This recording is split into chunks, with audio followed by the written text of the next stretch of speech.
दोस्तों, साइकोलॉजी के मुताबिक अगर कोई शख्स बहुत ज़्यादा हंसता है, हत्ता कि गैर ज़रूरी बातों पर भी हंसता है, तो वो शख्स अंदरूनी तौर पर इंतहाई अकेला है। और अगर कोई शख्स बहुत ज़्यादा नींद लेता है, यानी कि बहुत ज़्यादा सोता है, तो वो शख्स उदास है। और दोस्तों, अगर कोई शख्स अजीब तरीके से ज़्यादा खाए, आम लोगों से हटकर, तो वो शख्स टेंशन में होता है। अगर कोई शख्स रोता नहीं या उसे रोना नहीं आता, तो वो शख्स अंदरूनी तौर पर कमज़ोर होता है। और अगर कोई शख्स छोटी छोटी बातों पर भी गुस्सा करे, तो यकीनन उस शख्स को मोहब्बत की ज़रूरत होती है। वो अकेलापन महसूस कर रहा होता है।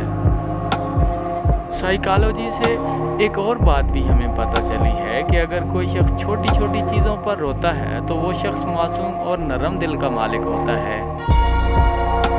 दोस्तों, अगर कोई शख्स कम बोलता है, मगर जब बोलता है तो बहुत तेज़ी से बोलता है, तो यकीन कीजिए उस शख्स के अंदर बहुत सारे राज छुपे होते हैं।